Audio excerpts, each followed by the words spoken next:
Hi friends, welcome to Pharma Classes Learn at a Glance. I am Dr. JP. Today we are going to discuss drugs used in arrhythmia using the book Pharmacology Learn at a Glance. We are going to see. Total this topic is being explained using this slide. Take a screenshot of this. Before discussing about the arrhythmia, we must know about some meanings of the following. First, atrial flutter, in which the heart rate is about 250 to 400 beats per minute. The second one, atrial fibrillation, in which the heart rate is about 100 to 175 beats per minute. Next, paroxysmal supraventricular tachycardia, PSVT. It is a type of abnormal heart rhythm due to the developing of short circuit rhythm in the upper chambers of the heart, in which the heart rate is about 120 to 230 beats per minute that starts and stops abruptly. Next, torsionless depointers. It is a French word meaning is twisting of peaks. It is a type of ventricular tachycardia due to the disturbances of heart rhythm. In ECG, it shows longer QT interval. Next, what is effective refractory period? During phases of 0, 1, 2 and part of phase 3, the cardiac cell does not produce new action potentials due to the fast sodium channels are not fully reactivated. This is termed as effective refractory period. Next, what is cardiac action potential? It is a brief change in voltage across the cell membrane of the heart cells due to the movement of ions between the inside and outside of the cell through the ion channels. In order to understand an antiarrhythmic drugs clearly, we must know about the conducting system of the heart. First, what is the conducting system of the heart? The heart's conducting system is made up of cardiac muscle cells and conducting fibers that are designed to initiate and transmit impulses that control the heartbeat.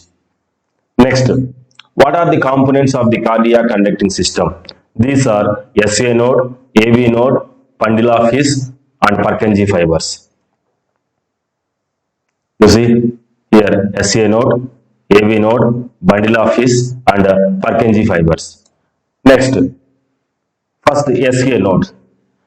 The normal heart rhythm begins from the electrical impulses of SA node. The signal from the SA node causes the atria to contract and push the blood into the ventricles. On the typical ECG, this is represented by the P wave. Here, this is the P wave.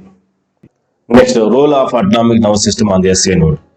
We know that autonomic nervous system is of two types. First one, sympathetic nervous system. Second one, parasympathetic nervous system. The sympathetic nervous system makes the SA node work faster, which increases the heart rate. Parasympathetic nervous system makes the SA node work slower, which decreases the heart rate. Here, this blue curve represents the normal action potential of SA node. This red curve shows the action of sympathetic nervous system on the SA node action potential. That means increase the slope of phase 4. Next, this black curve shows the action of parasympathetic nervous system on the SA node action potential. That means decrease the slope of phase 4. Next, AV node. The next electric impulses are received by the AV node. The electrical signal from the SA node is delayed by a fraction of a second because it provides enough time to contract atria to pump all of the blood into the ventricles. This is represented by the line between the P and the Q wave. Here you see P and Q wave. At this point, the signal travels to the bundle of His. Next, bundle of His. It is also called the atrioventricular bundle. It is a branch of fibers that extends from the AV node. These bundle fibers are received the electrical signal from the AV node and delivered to the Purkinje fibers. Next, Purkinje fibers, they contact the ventricles which pump blood from the right ventricle to the lungs and from the left ventricle to the rest of the body. This is represented by the R and S wave. a R and S wave. The recovery of the ventricle is shown by the last T wave. So here the T wave. It represents the recovery of the ventricles. There are two types of cardiac cells. First one contractile cells, second one conducting cells. First let us discuss contractile cells. Most of the walls of atria and ventricles are made of these cells. When stimulated, they generate force for contraction of the heart. Next, conducting cells. They initiate the electrical impulse that control contractions. Conducting fibers have the ability to initiate an action potential on their own, but contractile fibers do not. This is referred to as automaticity. The conducting cells are mostly found in the SA node, AV node, bundle of His and Purkinje fibers. Because the SA node is the first to attain threshold potential, it acts as the heart's natural pacemaker. When the SA node drives the heart rate, the cells of the AV node, bundle of His and Purkinje fibers do not express automaticity. When the SA node's activity is reduced under specific conditions, the firing rate of these other conducting tissues increases, and one of them can become the heart's new pacemaker. This is why the AV node, bundle of His and Purkinje fibers are called latent pacemakers. Before discussing about the action potentials, let us discuss what are the ions that are responsible for the electric impulse in the heart. Each cardiac cell in the heart is surrounded by the electrolyte fluids. The primary ions responsible for the electrical activity in the heart are sodium, calcium and potassium. So here sodium and calcium are extracellular positive ions. Potassium is the intracellular positive ion. When cardiac cells are triggered by an electrical impulse, the permeability of their membranes changes and ions move across the membrane. Now let us discuss action potential of the heart muscle cells. The 5 phases of the action potentials are given below. First one, phase 0. It is also known as the rapid depolarization. This phase is a rapid influx of sodium ions through the sodium channels. Here, phase 0, rapid depolarization due to the influx of sodium ions. Next, phase 1. It is also known as the initial repolarization. This phase begins with stopping the inward flow of sodium ions and starting the outflow of potassium from the cell. So here, this is the phase 1. Next, phase 2. It is also known as the plateau phase.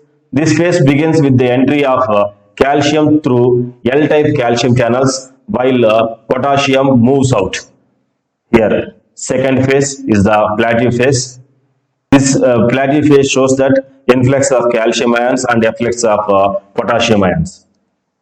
Next, phase 3. It is also known as rapid repolarization. This phase starts when L-type calcium channels are closed and potassium efflux occurs throughout this phase. So here, closing of calcium channels and potassium efflux. Last phase is phase 4. It is also known as the resting potential. The membrane potential returns to the resting value, that is minus 90 millivolts. So this is the resting potential. Next, coming to the action potential of the pacemaker cells. When cardiac cells are stimulated by an electrical impulse, their membrane permeability change and ions move across the membrane, thus generating an action potential. So now the membrane potential in the pacemaker cell starts at above 60 millivolts. Here 60 millivolts. First, let us discuss phase 4. It is also known as slow sodium entry. When spontaneous flow of sodium, mainly through slow sodium channels and opening of the voltage gated T-type calcium channels, continue slow depolarization. Next, phase 0.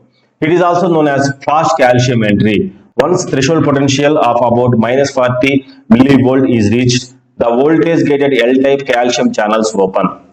and rapidly depolarizes cell to about positive 10 millivolt. So here it is the phase 0.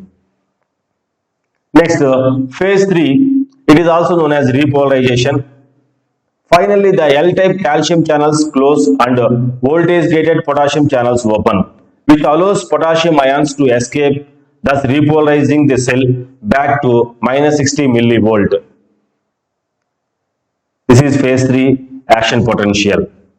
After this, the cycle just repeats itself. Also note that there is no phase 1 or phase 2 in the action potential of the pacemaker cell. Next, coming to the what is arrhythmia? It is simply a deviation of heart from a normal rhythm. Normal heart rhythm will have a heart rate of between 60 to 100 beats per minute, with each beat generated from the SA node. Each cardiac impulse will also propagate through normal conduction pathway with normal velocity. Now, arrhythmias are generally classified based on their heart rate. First one, bradyarrhythmia, in which the heart rate is below 60 beats per minute. Tachyarrhythmia, in which the heart rate is above 100 beats per minute. However, in order to understand the pharmacology of antiarrhythmic drugs, we need to focus on the mechanisms of tachyarrhythmias. So there are three basic mechanisms that are responsible for the initiation of tachyarrhythmias. First one, abnormal automaticity. It is also referred as enhanced automaticity. This happens when the cell membrane becomes excessively permeable to sodium during phase 4, which results in increase in the slope of phase 4 depolarization.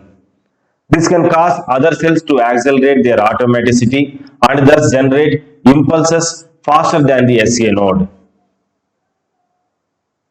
Here you see, this blue line shows the normal automaticity. This red line shows the abnormal automaticity. Next, triggered activity. It is caused by the aberrant leakage of positive ions into the heart cell, causing in a hump on the action potential known as post-depolarization. These are abnormal depolarizations that occur during the cardiac action potentials phase 2, phase 3 or phase 4. Here there are two different abnormal depolarizations. This is early after depolarization. This is delayed after depolarization. So here depolarization happened early. Here depolarization happened delayed. This last one, reentry. Wolff-Parkinson-White syndrome is a genetic disorder caused by the mutation of the PRKAG2 gene, which may be inherited from a person's parent. An example of this in which an extra pathway connects the upper and lower chambers of the heart. Normally, an electrical signal travels from the SA node to the AV node and then to the bundle branches. When it reaches the Purkinje fibers, it comes to a halt and awaits for another signal from the SA node. So here, SA node to AV node to bundle branches to the Purkinje fibers. When it reaches the Purkinje fibers, it comes to a halt and awaits another signal from the SA node. The bundle of Kent is an abnormal extra pathway between the atria and ventricles. This is the bundle of Kent. When this extra pathway develops, the signal travels from the ventricles to atria, causing them to contract before SA node fires again. This creates an abnormal loop circulating through a region of heart tissue, causing tachyarrhythmia. Next, classification of antiarrhythmic drugs. According to the Wagon-Williams classification, antiarrhythmic drugs are classified into four types. First one, class 1 drugs. They primarily work by inhibiting sodium channels that are open or inactive. Class 1 drugs are divided into three subclasses according to their effect on the cardiac action potential. First one, class 1A drugs. They moderately depress the phase 0 depolarization by blocking fast sodium channels. They also prolong repolarization by blocking some potassium channels. As a result, with class 1A drugs, we should expect a longer action potential and a longer effective refractory period, resulting in a longer QT wave on the surface ECG. This figure represents the blocking of sodium channels and blocking of potassium channels. Examples of the drug, one mnemonic I have given, QPD, quite peaceful day. Bold letters we have to see. QPD, Q, Quinidine, P, Procainamide, D, Disopyramide. These agents are used in the treatment of a wide variety of arrhythmias such as a ventricular tachycardia and recurrent atrial fibrillation. When coming to the adverse effects, large doses of quinidine may cause synchronism, which manifests as tinnitus, vertigo, deafness, blurred vision, and headache. Disopyramide has anti-cholinergic properties. Next, classes of 1B drugs.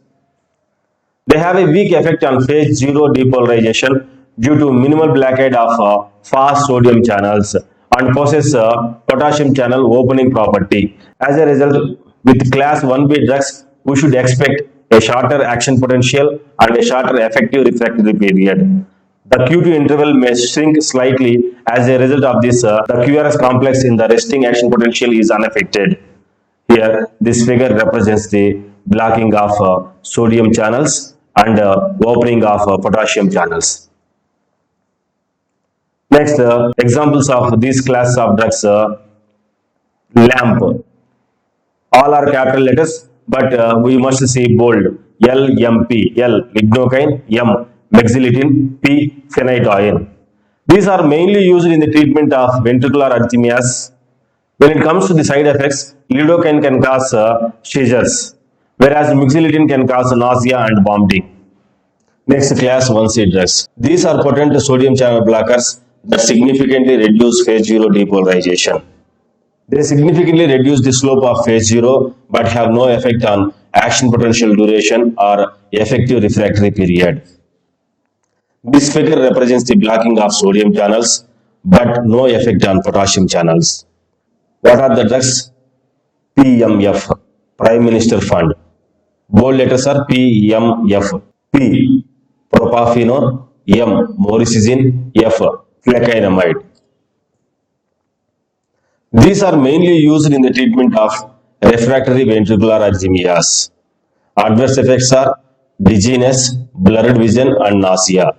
One of the risks associated with class 1 drugs is that they can produce arrhythmias. So, it is important to assess the pros and cons before starting the treatment. Next, coming to the second class of drugs, class 2 agents. These are also known as beta blockers. Beta blockers depress SA node automaticity and slow conduction through AV node, which results in decreased heart rate and decreased contractility. What are the drugs? Sample. All are capital but bold letters are SAMPE. S, sotalol, atenolol, M, metoprolol, P, propranolol, E, esmolol. Unlike other beta blockers, esmolol is given intravenously in an emergency acute arrhythmia because of its rapid onset of action and short half-life. Finally, beta blockers are an effective therapy for arrhythmias caused by an increased sympathetic activity. Next, class 3 drugs, potassium channel blockers. They work by inhibiting the potassium channels during the phase 3 repolarization, thereby increasing and duration of action potential and increased effective refractory period. This figure represents the inhibition of potassium channels at phase 3 repolarization. Examples are bad ideas. All are capital but bold letters are BADIDS. B, beryllium. A, amiodarone. D, dofetilide. I, ibutylite. D, dronedarone. S, sotalol. Next, they are often used to treat supraventricular tachyarrhythmia as well as atrial fibrillation and flutter. Amiodarone is the most commonly prescribed drug in this class. It inhibits potassium, sodium, calcium, and certain alpha and beta receptors. Amiodarone causes lung fibrosis, blue-gray skin discoloration, neuropathy, hepatotoxicity, and ocular microdeposits since it contains iodine. Thyroid disorders such as hypothyroidism or hyperthyroidism can also be caused by amiodarone. Because of its long half-life, amiodarone might stay in the body for months after treatment is stopped. Next, dronedarone. It is an amiodarone derivative, has a shorter half-life and is less lipophilic. It also does not include iodine, thus it has a lower risk of side effects. However, it does not seem to be as effective as amiodarone in many situations. Next, sotalol. It is a one kind of drug in this class since it blocks both potassium channels and beta receptors. Finally, dophytalide and butylalide are the most selective potassium channel blockers in this class. Unfortunately, they are also most likely to produce arrhythmias. Therefore, they are usually used exclusively in the emergency conditions. Next, class 4 drugs. They work by blocking voltage sensitive calcium channels during depolarization, especially in the SA node and AV nodes, resulting in delayed convection and reduced cardiac contractility. The non-dihydropyridine calcium channel blockers like verapamil and diltiazem are among the drugs in this class. Non-dihydropyridines have anti-arrhythmic properties because they are more selective for the heart. Dihydropyridines, on the other hand, work largely in the peripheral circulation and cause vasodilation. Verapamil and diltiazem are the most commonly used in the treatment of supraventricular tachycardia and atrial fibrillation. Next, others, digoxin. It inhibits the sodium-potassium ATPase pump, which increases the intracellular sodium levels, which in turn increases the calcium levels, and therefore increases the force of cardiac contraction. It also activates the vagus nerve, that decreases the AV node conduction and reduces the heart rate. As a result, digoxin is extremely effective in the treatment of heart failure and atrial fibrillation. Here we see digoxin. Inhibition of sodium-potassium ATPase causes increases calcium ions. As a result, increases the force of contraction. Another use, it activates the parasympathetic nervous system, so that increases the vagal activity. As a result, decreases the SA node discharge and decreases the AV node conduction. As a result, heart rate is decreased. Next, adenosine. It is a naturally occurring nucleoside that stimulates A1 type adenosine receptors on the atrium, SA node and AV node. As a result, automaticity and convection velocity are decreased, while the refractory is increased. Adenosine must be given intravenously due to its short duration of action. I hope you like this video. If you want to purchase this book, the link is provided in the description. For more videos, you please like, share, subscribe my channel. Thank you very much.